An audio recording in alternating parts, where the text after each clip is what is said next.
But welcome to this CCAN seminar. My name is Adam Stiles. I'm a monitoring evaluation advisor here in BEIS. And today we're going to be giving you a bit of an insight into our experiences of applying process tracing within a realist evaluation in the context of a policy evaluation of a policy called the Transitional Arrangements for Demand-Side Response, which is actually a very catchy title for this. By way of kind of what we're looking at going through, I'll be doing a little bit of introductions and then giving a bit of a background to the evaluation.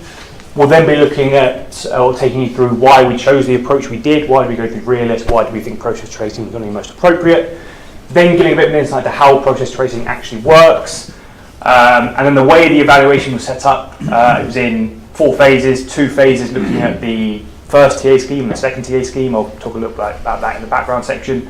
But looking at the lessons that we learnt from application in the first scheme and then how we adapted our approach for application in the second TA scheme.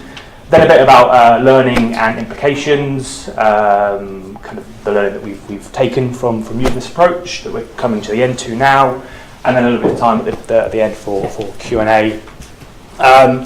I was sent through some questions that people had asked. I think when you sign up to the CCAN seminar, you're able to ask a question. We did just want to make clear that this isn't meant to be a intro to process tracing or a kind of how-to guide. It's much more about reflecting our use of process tracing in this specific evaluation. We will touch on a little bit of an introduction, so section 4, how process tracing works. But this isn't going to be a full-blown introduction to realist evaluation or process tracing. So just kind of bear that in mind as we go through. So, introductions. This is essentially the team that we have. It's a slight lie, mainly because in between me arranging with CCAN to deliver this seminar and now I've changed jobs. So I'm no longer actually necessarily the client for this team, but I was involved for about 18 months in this evaluation, so I have a pretty good idea of what was going on. The main client, certainly in BEIS, is a woman called Tajbi, who isn't here unfortunately, but then we have Charles Michaelis, Mary Anderson and Denny Gray, who work on kind of the evaluation team. I'll let them introduce themselves as they come up and present. And then we had Barbara Bafani, who was our peer reviewer for this methodology. So, what actually is the TA evaluation? So to understand what the transitional arrangements for DSR actually are, you kind of have to go back to an understanding of what the capacity market is, all of which are quite complex concepts. But in a sentence, the capacity market is essentially how the UK ensures there's enough electricity supply to meet demand. It's how they keep the lights on, effectively.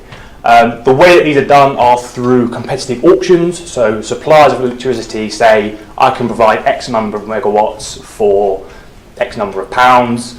Then the lowest bids get through, and the bids go lower and lower, lower and lower, and then everyone gets a kind of capped rate, and everyone's given that supply of electricity.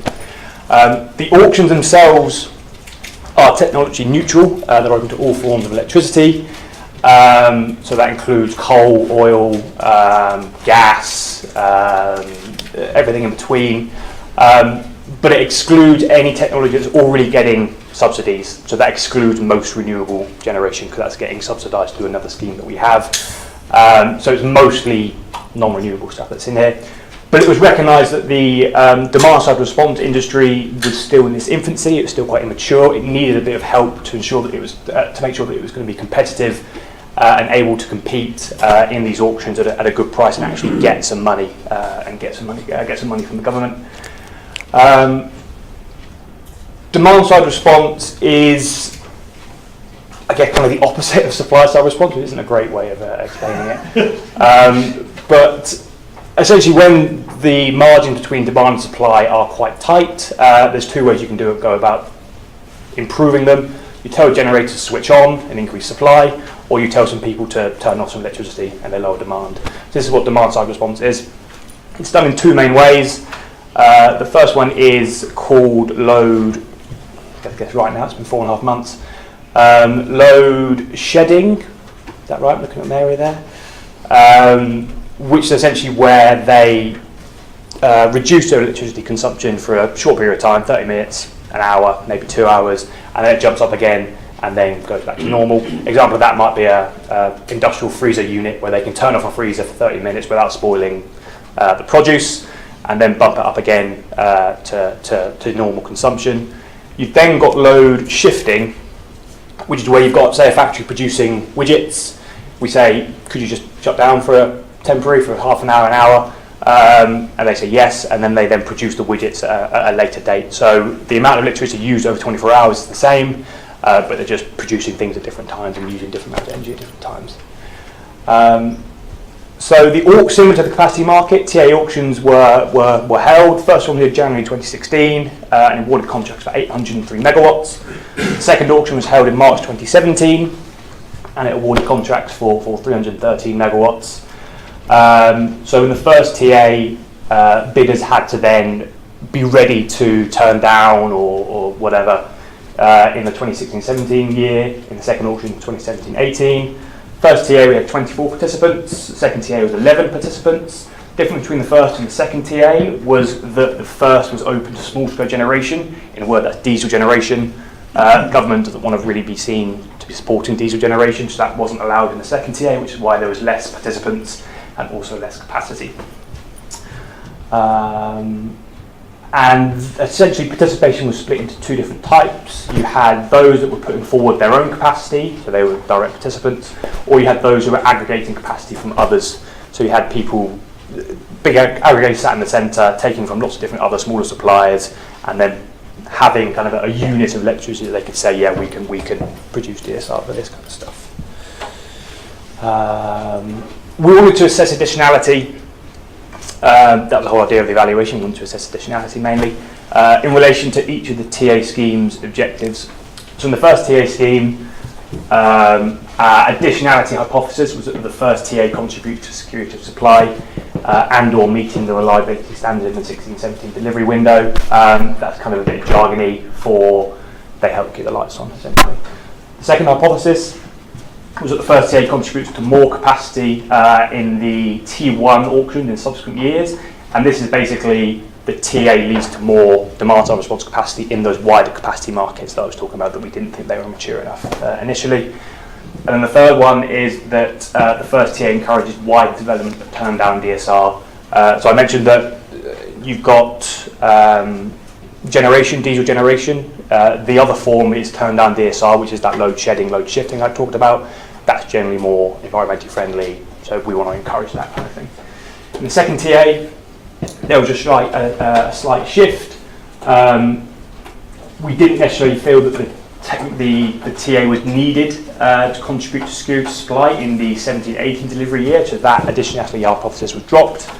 But the other two are then similar. Essentially, is able to provide more in these wider auctions. And contributes to the wider encouragement of turned down DSR. These are the sources of evidence that we used for the analysis and the synthesis for the evaluation that we did. So the first was a review of published literature and website material, so anything that suppliers, aggregators, direct participants, anything they're putting online that we can use. We did analysis of performance data from the auction. That was gathered from the capacity market register and National Grid. So National Grid keeps track of all the electricity uses of all suppliers who are essentially signed up to National Grid, so we were able to use that data from them. We undertook a lot of interviews and workshops with delivery bodies and industry stakeholders. That includes National Grid, includes the LCCC, which is kind of another delivery body in this space, Ofgem, and others. Repeated in-depth qualitative interviews with surveys with TA participants, so everyone that participated, we tried to get a census effectively, and then also research with non-participants. That was also quite a key part, as we'll see later on. There's one other bit there. Yeah, so I guess the key point here is that we weren't just relying solely on qualitative data here, we were also docking into some of the more objective quantitative data that we were able to have access to. So that's kind of my bit done. I can now hand you over to the much more interesting bit, the reason you're here, which these guys here are much more qualified to talk to you about. So I'll hand over to Charlie Michaelis, who will talk you through why we chose realist and why we chose process tracing. Thank you, Adam. So yeah, I'm Charlie Michaelis. I was responsible for the theory development part of this evaluation and also helping with the development of the process tracing methodology, working very closely with Mary and of course with Barbara. First complexity is how to work this. You don't know, you don't. You don't? Okay, that's good. That maybe? Yay. Okay. So as you might have got a clue from what Adam was saying, this was complex. There were, it was commercially complex, it was technologically complex, there were all sorts of different market actors and players, there were all sorts of different ways in which people could earn money from flexibility, and there were different. There people could work directly. They could work through aggregators. So it was really very, very complex. So to sort of traditional, it wasn't the sort of thing you could say, well, okay, let's do an RCT or we can find a counterfactual or anything like that. It lent itself very clearly to a theory-based evaluation, and in our view, it lent itself very clearly to a realist evaluation. Some of the factors involved in that was also that there was a very small number of participants who were getting involved on multiple stages. So it needed to have this sort of longitudinal approach as well to understand how behaviour changed in this sense. Very small group of sort of in the 20s. So it was theory-based. We developed program theory about how it's intended to work, working closely with BEIS to do that, and then testing that with industry and with sector experts. Really focusing on these key policy questions. The research was designed to test our theories, and then it was refined at different stages. So there were 4 stages of the work, and it was refined at each of the 4 stages of the work.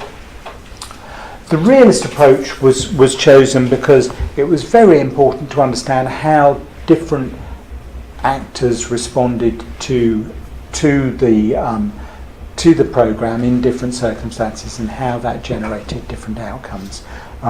So the kind of in what circumstances, for whom type elements of a realist question were very important by setting out the theory in terms of context, mechanism, outcome, configurations, which I'll talk briefly about, but as Adam said, this isn't a how to do realist evaluation seminar.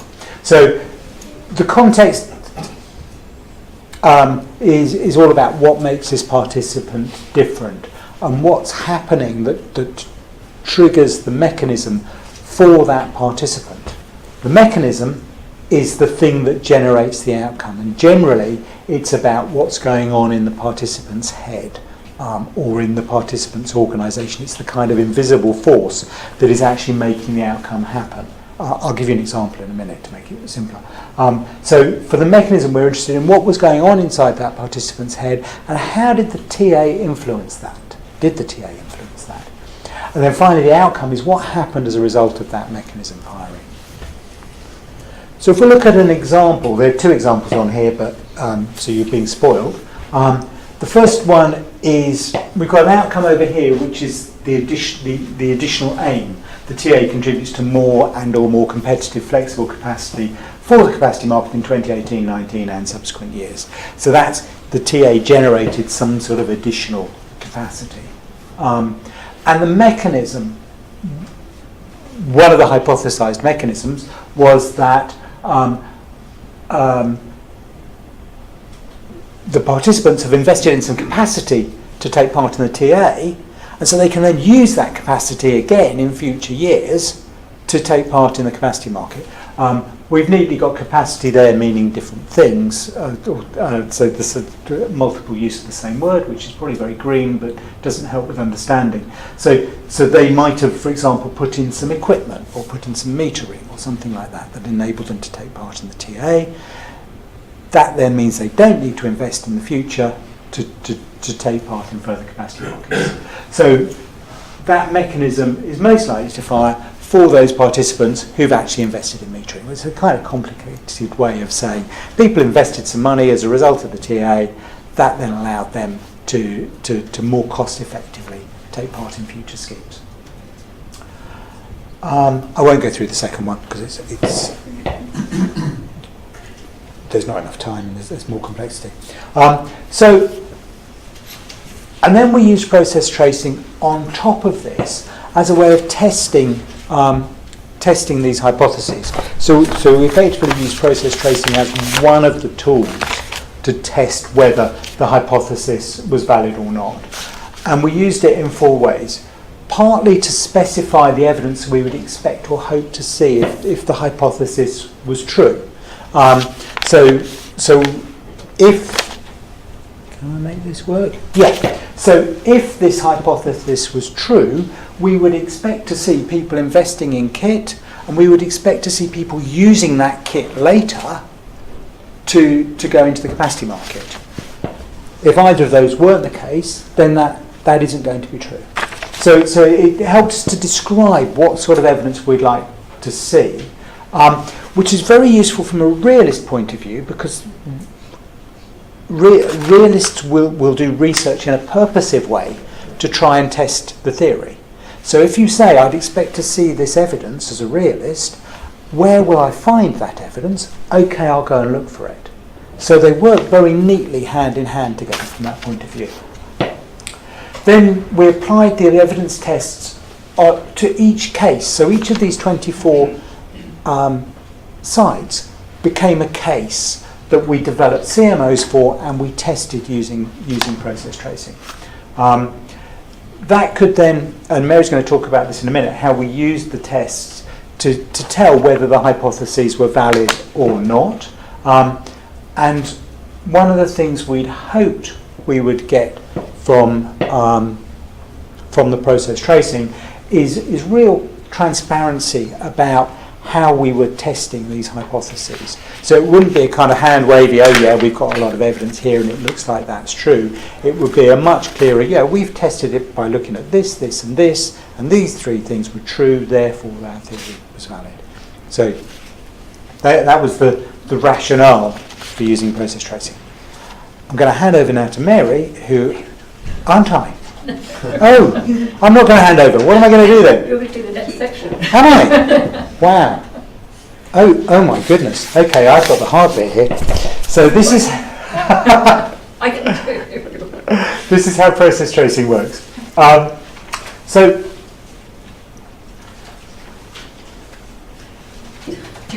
I would prefer it if you wrote it and I haven't prepared it. So I'm going to let you do that. Sorry, that was very Okay.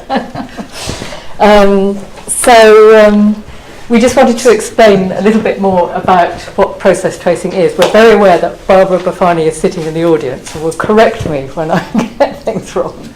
So the idea is that you use evidence tests in process tracing to unpick the level of support for different hypotheses. So this is just very generic, but hypothesis A, you might expect to see or want to see elements of evidence 1, 2, 3. If hypothesis B was true, you might expect to see those 3 pieces of evidence. So in analysing the evidence, you can sit down and think, well, can I see 1? Can I see 2? Can I see 3? And then can you see the other bunch of pieces of evidence? And that helps you to assess which of those hypotheses appears to be true or is well supported. Some of you who've wandered into the process tracing space may have found these 4 categorizations of evidence tests. They have very imaginative names. But really, the reason why there are 4 of them is that they're different combinations of necessary and sufficient. So a hoop test is a piece of evidence which is necessary. If you don't see that, as Charlie was saying, if one of these participants doesn't use that piece of equipment to go ahead into the main capacity market, then what the TA's done was not additional. So that's evidence you would expect to see if the hypothesis is true. It's necessary, but it's not sufficient. Maybe they went into the main capacity market, but they would have done that anyway. Doesn't prove the hypothesis. A smoking gun is more confirmatory, so it's more sufficient, but you wouldn't necessarily. You may not see it. It's sufficient but not necessary. So I think this analogy comes from an Arthur Conan Doyle story. You know, there's the man standing with a smoking gun. That's pretty suspicious. So it kind of gives you quite a lot of confidence that the hypothesis is true. But if you don't see the man with the smoking gun, he could still be the murderer. Doubly decisive is your kind of ideal evidence test. It's something that if it was failed, you'd rule the hypothesis out, and it's very suspicious. You know, it gives you a lot of confidence that the hypothesis is true, and a straw in the wind is the opposite. It's kind of helps a bit, but it really doesn't confirm things either way. It's neither necessary nor sufficient. Whereas the doubly decisive one is necessary and sufficient. And this is a categorization which you're really using to assess the strengths of those pieces of evidence and how much they help you with your hypotheses. I'll tell you more when we go through the application of the process. I'll explain a bit more about how those work. But if you read Barbara's literature, if you look at the published reports from the TA evaluation, you'll see that in the first TA we used something called process tracing with Bayesian updating, and that means that we actually assigned numbers to the probabilities of observing evidence in the case of the hypothesis being true or the hypothesis not being true. And the updating means that you have a guess at your prior probabilities for the hypotheses being true at the beginning.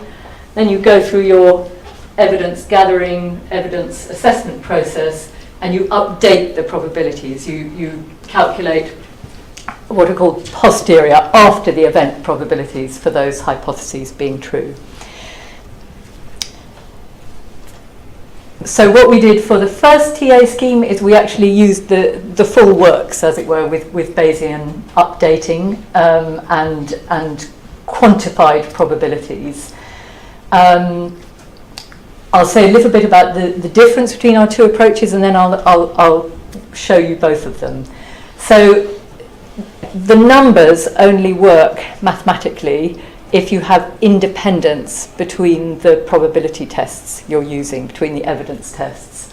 And we managed to do that, just about, with Charlie's hard work, for the first TA.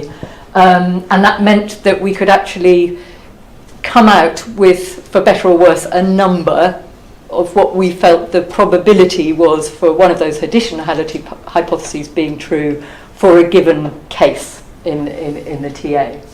In the second TA, we had a slightly different aim. We'd kind of played around with process tracing, but in the first TA, it wasn't very closely linked with the CMOs in the theory. So second time round, we thought, can we really do this in a realist way? Can we treat our CMOs as our hypotheses? Now, I'll show you in a picture in a moment. We had 17 CMOs across the additionality theory, quite apart from all the CMOs we had for other bits of participation theory and delivery theory. And we just felt that it was too complicated to use the numeric basis, the quantified probabilities for this. And I'll explain why as we go on. And we also found that the evidence tests we were generating didn't appear to be independent, that we'd come up with a test for the mechanism, and it was very similar to the test for the context, and we felt it wasn't independent enough. So we applied process tracing in a more limited way, and I will explain more about it. So first time round was with Bayesian updating, and so we had very high-level hypotheses. The top three Adam's already shown you. These are, as it were, the program hypotheses, what the program wanted to happen. But I think one of the valuable things about process tracing is it encourages you to think about other, competing hypotheses. You might see some of the same outcomes, but for completely different reasons. So we specified 2 alternative competing hypotheses that there was enough funding around for this demand-side response to happen anyway, or that for turn-down DSR, for the load shifting, load shedding that Adam was talking about, technology's improving, batteries are improving, there's technological change making that happen anyway. So I think it was quite important to have challenging competing hypotheses, because if you're going to go out looking for evidence in a realist evaluation, you need to be looking for the evidence that would disprove your program theory as well as the evidence that would confirm it. Now, this slide is a kind of graphical representation of the probabilities. So we had an awful lot of evidence tests. I think it was, as it happened, 24 evidence tests. They're labelled with the hypothesis that relate to. I just want to explain a little bit about these 2 terms, sensitivity and type 1 error.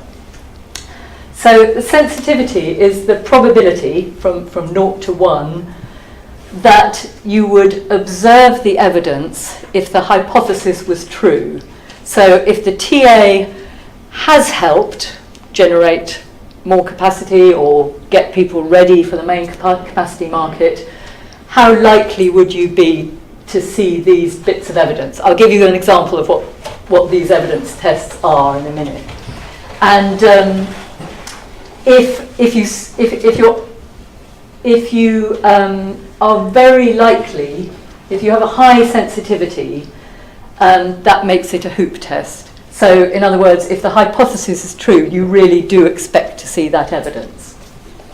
But of course, you might, particularly in interviews, somebody may tell you something that you want to hear, or that the government wants to hear, they want you to hear, even if actually the program isn't the reason why they're taking action. So type 1 error, I'm a way back trained as a mathematician, so I always say type 1 error because that's kind of statistics. So this is the probability of the evidence being seen if the hypothesis is false.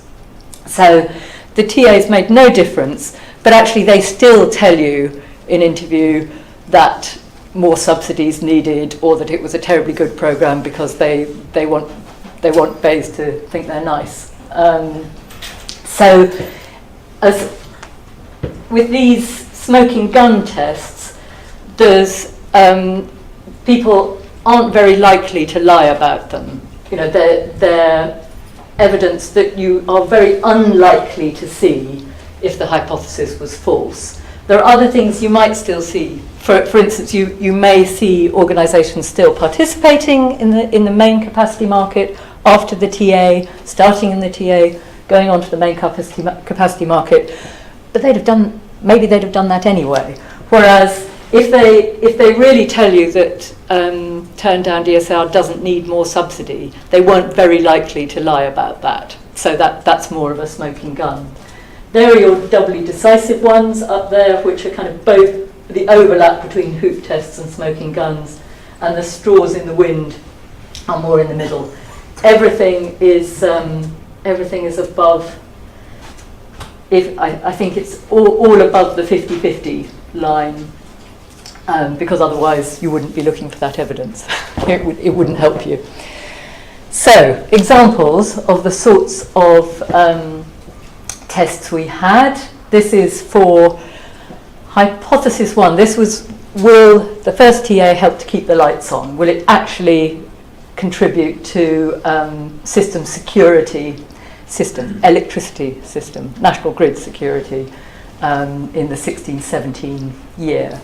So you'll see we've got a mix of high and low sensitivities. So if it's kind of 0.9 or above, we were classing that as a hoop test. So, they have invested in new capacity. They said that the TA contributed to their decision to introduce new capacity. And if there had been a stress event, in practice there wasn't, but we would have liked to see this, that, when the National Grid actually asked them for their capacity, that they delivered it. There were other things we thought we were less likely to see, but would have been a smoking gun, would have been very persuasive if we'd seen them.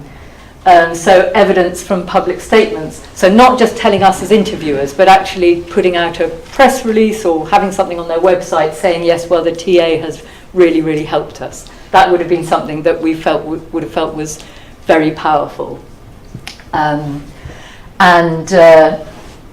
Similarly, kind of being very specific about why the TA, making statements about why the TA particularly helped them in a way that they couldn't have got from going straight into the main capacity market.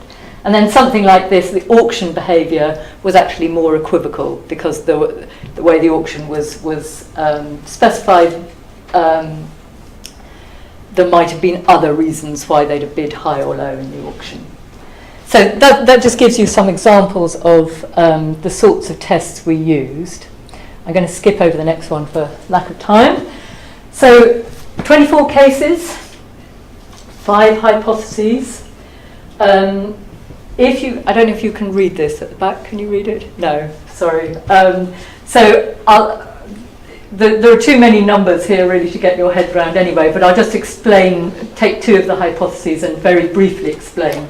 So this was hypothesis 1, that the first TA contributed to system security, and our prior estimate was that wasn't very likely. It was only 30%, whereas the competing probability, we gave a 70% probability to the competing hypothesis. And we developed those numbers partly as a team ourselves and partly testing them with subject experts, both within BEIS and a peer reviewer at the University of Reading.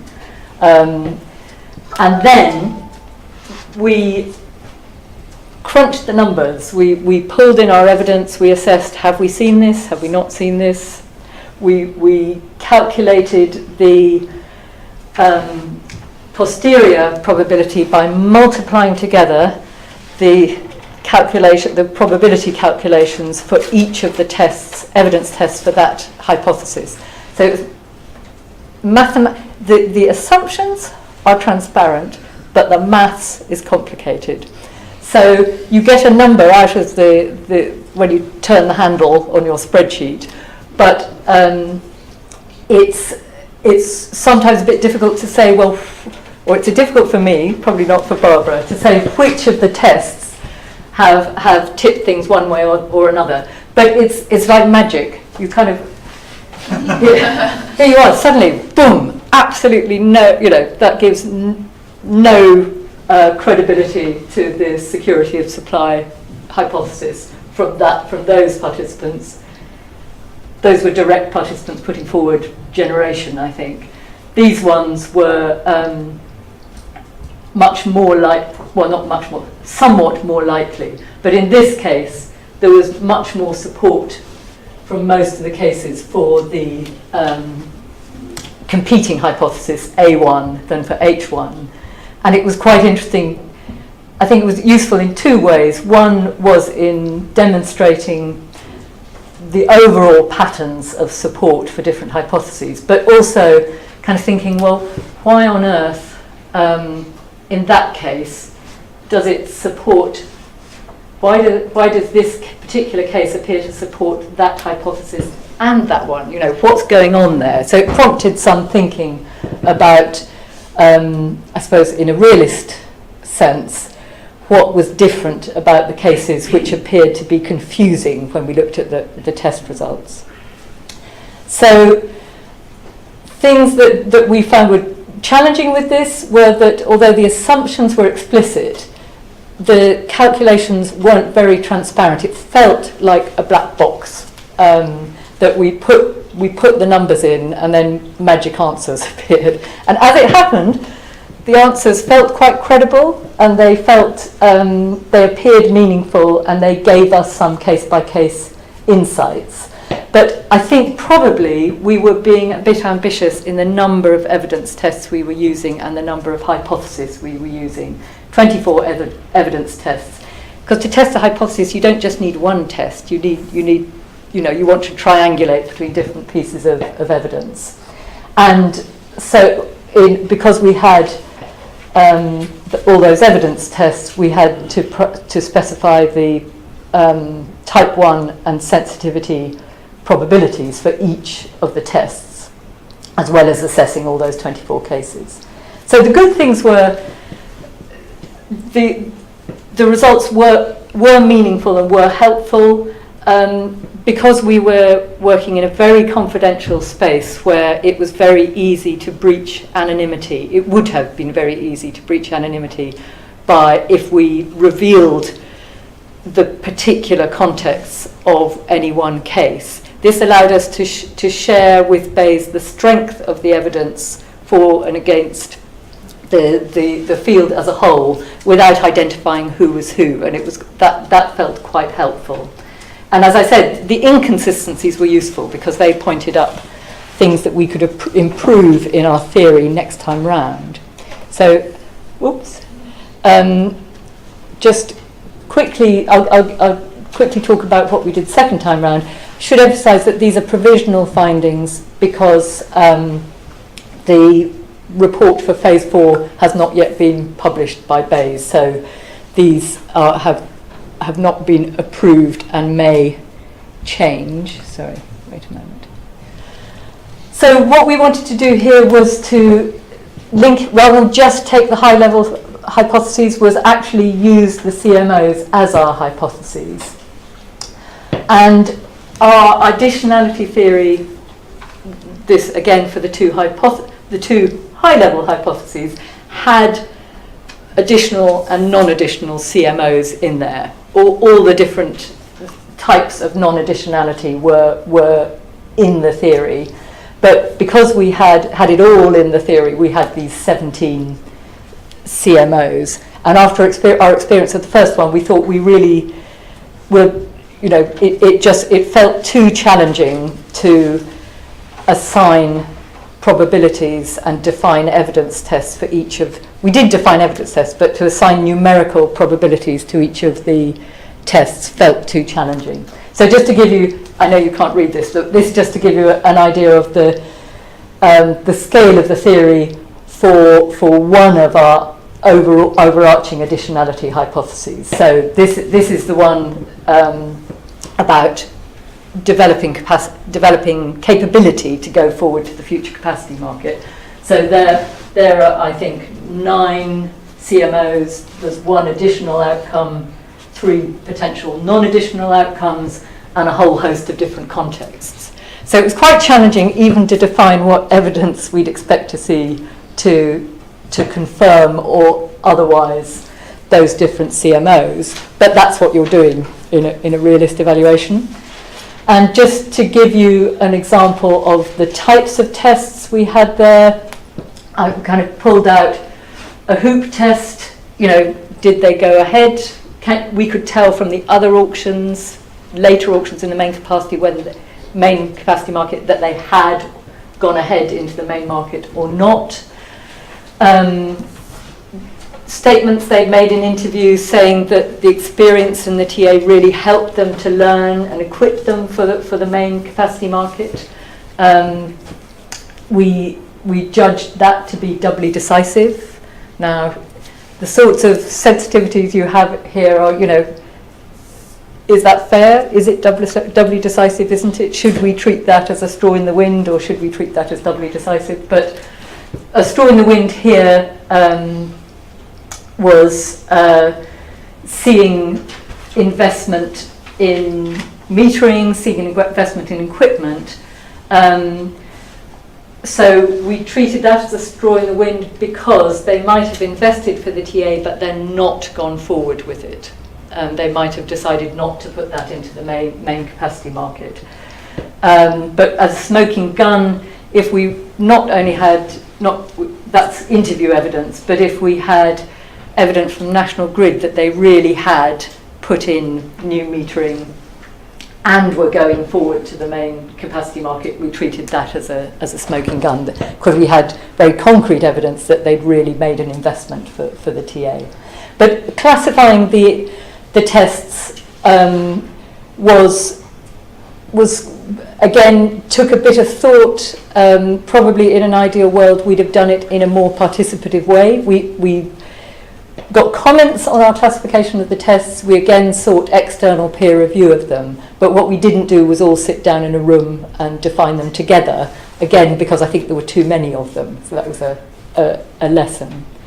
And to show you what we did with the analysis, we had multiple evidence tests again for each CMO, so we had the challenge of how to combine that without using numbers, without using equations in the way that we had first time round.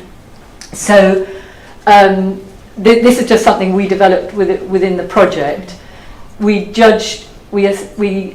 assigned the notion of strong support if at least one smoking gun or double decisive test was passed and no hoop test was failed, or all the tests for that CMO were passed.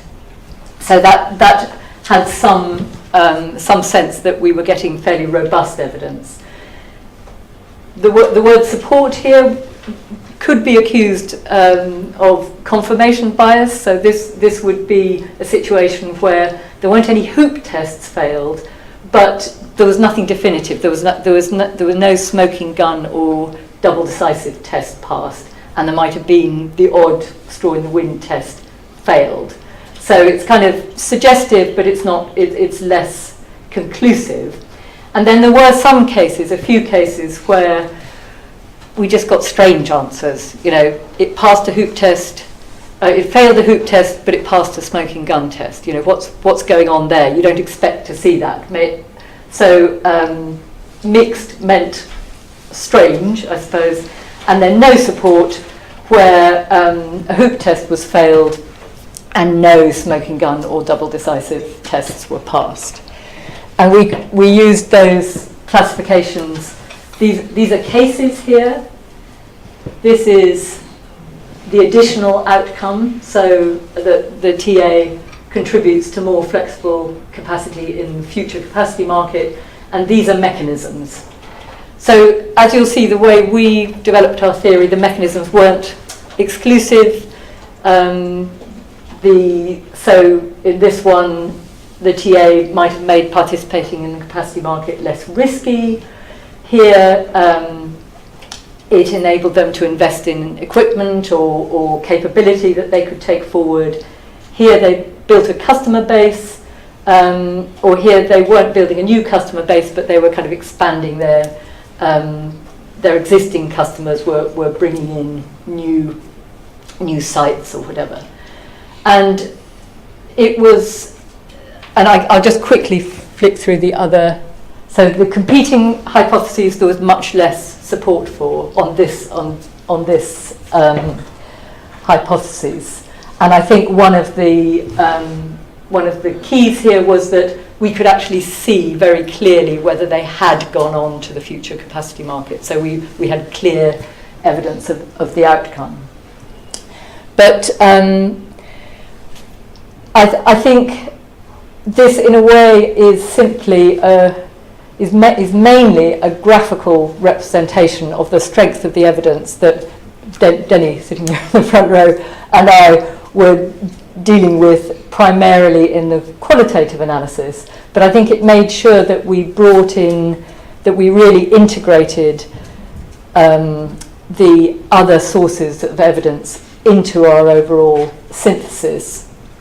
It helped us with the synthesis process, and it did help us to look for those competing explanations. So I think those two cases which had some support for the competing explanations were new players who said, well, we might have come in anyway.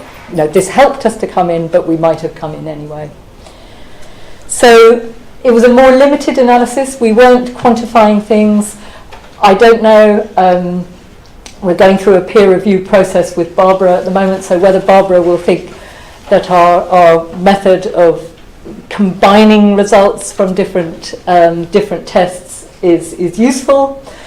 But there was still a lot of evidence tests, even though we weren't assigning probabilities. It was still quite time-consuming and challenging to specify evidence and classify those, whether they were hoop tests, smoking gun, etc. But the good things about it were that it did encourage us to look at wider evidence and at those competing explanations. It enabled us to share with BEIS graphics about how strong the evidence was without sharing highly commercial data that we couldn't otherwise share with them. And I think because we'd learnt on the theory, this was by now our fourth iteration on the theory, there were fewer inconsistencies. So there were those couple of cells where we were getting mixed messages, you know, failed a hoop test, no, what was it? Failed a hoop test, passed a smoking gun test. Yes, that's the inconsistency. But because we had various types of non-additionality, you know, either it's not worth doing DSR at all, so we're not going to be in the capacity market for that reason, or when we are going forward to the capacity market, but we'd have done it anyway. We had various types of non-additionality, and that helped to improve the consistency of the results. So it was a kind of ratification in some ways of our theory thinking. I must hand over very quickly if we're going to have time for the final implications and questions. Okay, just briefly to sort of summarise some of the sort of things we've taken away from it. Certainly, we found that treating each CMO as a causal hypothesis in its own right made a lot of sense for our realist evaluation.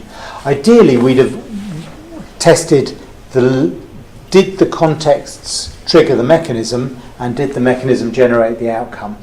We found it much harder to test whether the contexts triggered the mechanism. We found it more straightforward to confirm that mechanisms generated the outcomes, but basically that was because people told us they had, and that's what we would have done anyway. So in a sense, that